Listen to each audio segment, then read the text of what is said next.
Joint forces na po mga kababayan, itong si Torre at si Marbil. Oh, ang dalawang hudas mga kababayan na nanghaharas ngayon sa Davao City. Andun na po silang lahat mga kababayan sa Davao. At pupunta po raw mismo ang dalawang buang na ito sa loob ng compound ng KOJC. At sabi nila mga kababayan, tukoy na daw nila kung saan nagtatago si Kibuloy sa isang bunker daw mga kababayan sa ilalim ng KOJC. At hindi daw sila aalis doon hanggat hindi nila makukuha si Kibuloy. At sabi nito si Marbil, ang batas ay batas, dapat daw ipatupad. Kailangan daw talaga hulihin si Kibuloy gamit ng libo-libong kapulisan dahil ang batas ay batas. Ang tanong natin sa kanya mga kababayan, ginanyan nyo ba ang mga drogista, mga drug lords? Ginandyan ba nila ang mga smugglers? Ginanyan ba nila ang mga hoarders? Ang mga kriminal? Ang mga abusayap? Pero ang simbahan mga kababayan ng KOJC, ginanyan. Panoorin po natin ha. General survey ng buong area. General survey pa lang daw kahapon mga kababayan na. Tuting mga kababayan na libo-libo sila. Sabay-sabay gumalugad. Walang nakita. After na General survey pa lang daw iyon. negative kami doon sa tatlong area na sinasabi ng mas pumugol, tinignan namin. Kaya doon na sila nanatili mga kababayan. andun makikita natin in the next few hours maybe. Few hours na lang daw ha. We'll have complete results already on this search. Because we're very confident with the results of Very confident. the drone penetrating radar. At ang hinahanap namin so pasukan na lang talaga.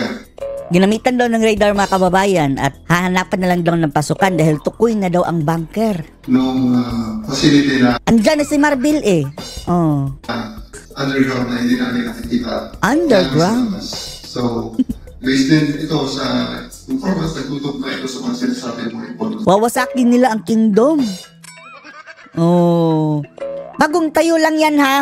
So magwawasak kayo dyan sa mga semento nila. Paano kung wala? Ikaw magbayad. Diwata. Torre.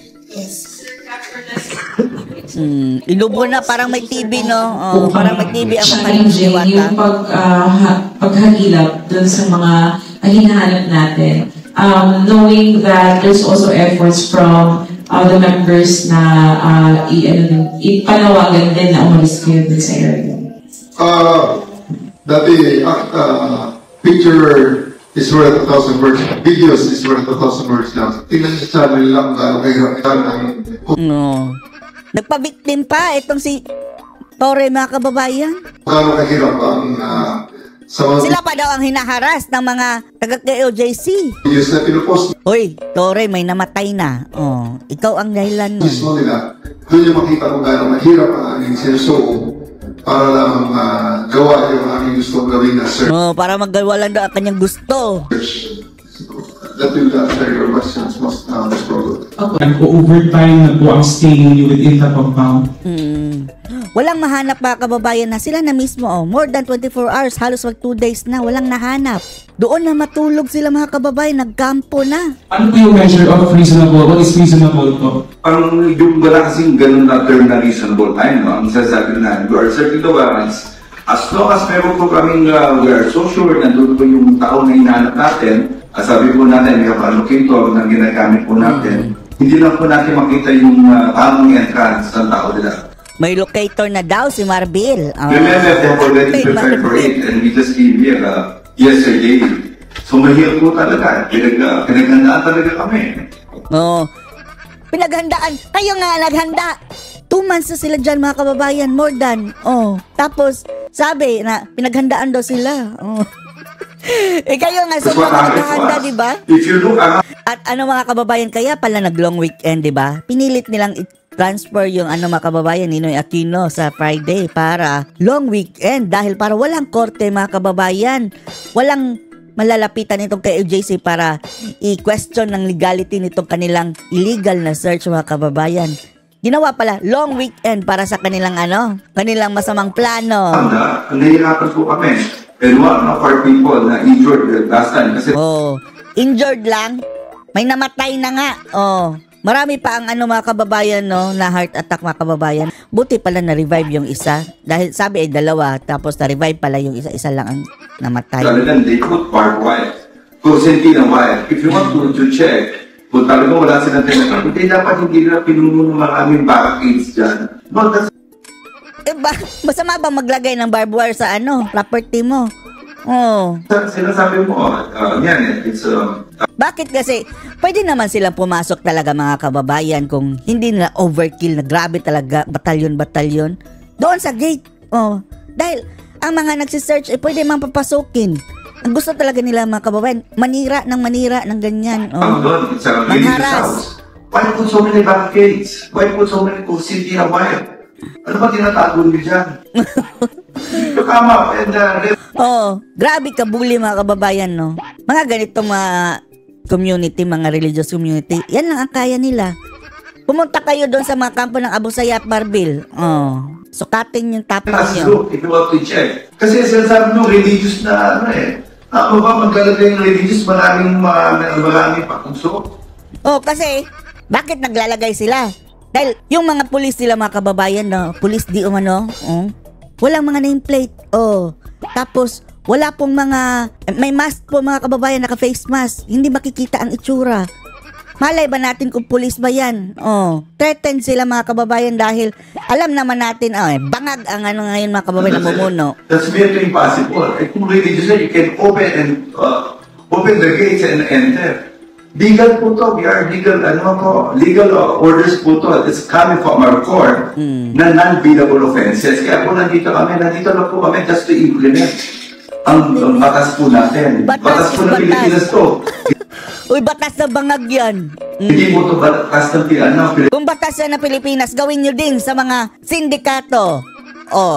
Smugglers, hoarders, durugista. May ginanyan ba kayo? Si Kibuloy etong kaso ni Kibuloy mga kababayan, wala nga kinalaman ito sa sa pag-unlad ng Pilipinas. Diba? Pero etong mga talagang may direktang epekto sa mga kababayan pag-unlad natin, smuggling, mga sindikato, mga drogista. Hindi nila ginaganyan. Kung batas is batas, bakit kay Kibuloy lang? Ganyan ang Hindi natin pinagtatanggol si Kibuloy mga kababayan, ha? Pero, eto na tripping mga kababayan, malinaw pa sa sikat ng araw, ang pang-aabuso. So, susunod mga kababayan, ganyan din gagawin nila kay dating Pangulong Duterte at mga Inday Sara. National Police. And this same way, na hinahanap rin ang court sa amin. Is this na-implement o hindi? Kasi paulit-ulit rin naman Tomorrow, pag hindi namin we need to serve it again. Hindi namin makita to. Bukas i-serve rin namin to ulit. Ang sinasabi lang, we are so sure nandun po yung tao na hinahanap natin. Not only usually, ako Sige, tukoy naman pala ha.